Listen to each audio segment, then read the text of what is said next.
আপনি কি কখনো রাতে একা শুয়ে ভেবেছেন আমার গুনাহগুলো কি আল্লাহ মাফ করবেন? আপনার কি কখনো মনে হয়েছে পাপের বোঝা এত ভারী আর ফেরার পথ নেই? যদি আপনি কখনো এমনটা ভেবে থাকেন, তবে আজকের ভিডিওটা শুধু আপনার জন্য। বিসমিল্লাহির রহমানির রহিম। আসসালামু আলাইকুম ওয়ারাহমাতুল্লাহ ওয়াবারাকাতুহ। আজকে আমরা কথা বলবো ইসলামের এমন একটি আমল নিয়ে, যেটা একজন মানুষের দুনিয়া এবং আখেরাত দুটোই বদলে দিতে পারে। এর নাম হল ইস্তেগফার। কেউ আবার খুবই সংক্ষেপে ইস্তেগফারের দুয়াতে পড়েন আস্তাগফিরুল্লাহ, আবার অনেকেই পড়েন আস্তাগফিরুল্লাহ ওয়া আতুবু ইলাইহ। অনেকেই অনেক রকমভাবে ইস্তেগফার করে থাকেন, তবে তার মধ্যে সবচেয়ে শ্রেষ্ঠ ইস্তেগফার হল সৈয়দুল ইস্তেগফার। এখন আমরা জেনে নেই যে সৈয়দুল ইস্তেগফার কি। রাসূলুল্লাহ সাল্লাল্লাহু আলাইহি ওয়াসাল্লাম বলেছেন, ইস্তেগফারের মধ্যে সর্বোত্তম হল সৈয়দুল ইস্তেগফার। সহিহ বুখারী ৬৩০৬। এই দোয়াটি হল, আল্লাহুম্মা আনতা রব্বি লা ইলাহা ইল্লা আন্ত খালাকতানি ওয়া আনা আবদুক ওয়া আনা আলা আহদিক ওয়া ওয়া'দিকা মাসতাতা'ত আউযু বিকা মিন শাররি মা সানা'ত আবুউ লাকা বিনি'মাতিকা আলাইয়া ওয়া আবুউ বিযামবি ফাগফির লি ফাইন্নাহু লা ইয়াগফিরুয যুনুবা ইল্লা আন্ত। অর্থ, হে আল্লাহ, তুমিই আমার রব, তুমি ছাড়া কোনো ইলাহ নেই। তুমি আমাকে সৃষ্টি করেছ এবং আমি তোমার বান্দা।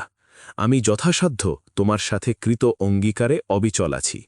আমি আমার কৃতকর্মের অনিষ্ট থেকে তোমার কাছে আশ্রয় চাই।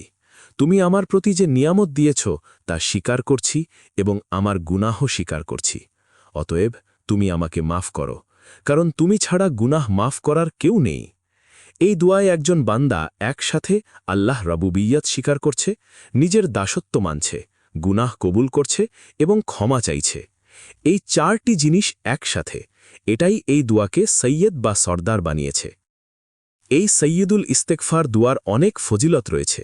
একটি হাদিস থেকে আমরা জানতে পারি, রাসূল সাল্লাল্লাহু আলাইহি ওয়াসাল্লাম বলেছেন, যে ব্যক্তি দৃঢ় বিশ্বাসের সাথে সকালে এই দুয়া পড়বে এবং সেদিন সন্ধ্যার আগে মারা যাবে, সে জান্নাতি।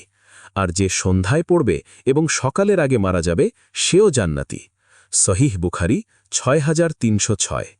ভাবুন একবার, একটি মাত্র দুয়া, সকালে একবার, সন্ধ্যায় একবার, আর তার বিনিময়ে জান্নাতের গ্যারান্টি।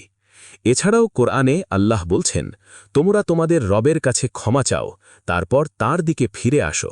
তিনি তোমাদের নির্দিষ্ট সময় পর্যন্ত উত্তম ভোগ সামগ্রী দেবেন এবং প্রত্যেক মর্যাদাবান ব্যক্তিকে তার মর্যাদা দেবেন। সূরা হুদ ৩।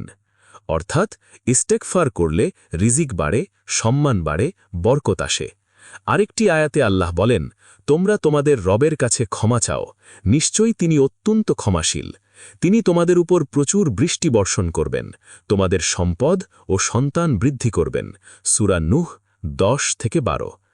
ইস্তেগফার শুধু গুনাহ মাফের মাধ্যম নয়, এটা রিজিকের চাবিকাঠি, সংসারে শান্তির উপায়, সন্তানের বরকতের কারণ। কেন ইস্তেগফার করব? একটু ভাবুন, আমরা প্রতিদিন কত গুনাহ করি। চোখের গুনাহ, কানের গুনাহ, মুখের গুনাহ, অনেক গুনাহ করি যেটা নিজেও টের পাই না। রাসূল সাল্লাল্লাহু আলাইহি ওয়াসাল্লাম বলেছেন, প্রতিটি আদম সন্তানই গুনাহগার, আর গুনাহগারদের মধ্যে সর্বোত্তম হল তওবাকারীরা। তিরমিজি ২৪৯৯। মানে গুনাহ করা মানবিক, কিন্তু গুনাহ করে বসে থাকা এটা ধ্বংস, আর গুনাহ করে আল্লাহ কাছে ফিরে আসা এটাই প্রকৃত বিজয়। আরেকটি হাদিসে আছে, বান্দা যখন কোনো গুনাহ করে তার অন্তরে একটি কালো দাগ পড়ে। সে যদি তওবা করে সেই দাগ মুছে যায়, যদি না করে দাগ বাড়তে থাকে। একসময় পুরো অন্তর ঢেকে যায়। আমাদের অন্তর যখন কঠিন হয়ে যায়, নামাজে মন বসে না, কান্না আসে না, এর কারণ হল সেই গুনাহের কালো দাগ। ইস্তেগফার হল সেই দাগ মোছার সাবান। রাসূল নিজে কেন ইস্তেগফার করতেন? এখন অনেকে ভাবতে পারেন, রাসূল তো নিষ্পাপ ছিলেন, তিনি কেন ইস্তেগফার করতেন? হাদিসে আছে, আমি প্রতিদিন আল্লাহ কাছে ৭০ বারের বেশি ইস্তেগফার করি। সহিহ বুখারী ৬৩০৭। অন্য বর্ণনায় ১০০ বার। কেন? কারণ ইস্তেগফার শুধু গুনাহের জন্য নয়, এটা আল্লাহর সাথে সম্পর্ক গভীর করার মাধ্যম। এটা কৃতজ্ঞতা, এটা বিনয়, এটা স্বীকার করা যে হে আল্লাহ, আমি তোমার মুখাপেক্ষী। রাসূল আমাদের শিখিয়ে গেছেন, তুমি যতই ভালো হও, আল্লাহর রহমত ছাড়া তুমি কিছুই না। প্রিয় ভাই ও বোনেরা, আজকে ভিডিওটা শেষ করার আগে আপনাকে একটাই কথা বলতে চাই। আপনি যেখানেই আছেন, যাই করেছেন, যত বড় গুনাহই হোক না কেন, আল্লাহ দরজা কখনো বন্ধ হয় না। তিনি বলেছেন, হে আমার বান্দারা, যারা নিজেদের উপর জুলুম করেছ, আল্লাহর রহমত থেকে নিরাশ হও না। নিশ্চয়ই আল্লাহ সমস্ত গুনাহ মাফ করেন। সূরা জুমার 53। এখনই এই মুহূর্তে একবার বলুন, আস্তাগফিরুল্লাহ ওয়া আতুবু ইলাইহ। আল্লাহ কবুল করুন। আমিন। আর যদি এই ভিডিওটা আপনার উপকারে এসে থাকে, তাহলে এখনই লাইক দিন, কমেন্টে লিখুন আস্তাগফিরুল্লাহ, আর আল্লাহ কাছে ফেরা চ্যানেলটি সাবস্ক্রাইব করুন। কারণ এই চ্যানেলে প্রতিনিয়ত আসে এমন কথা যা আপনাকে আল্লাহর আরও কাছে নিয়ে যাবে ইনশাআল্লাহ। আল্লাহ হাফেজ।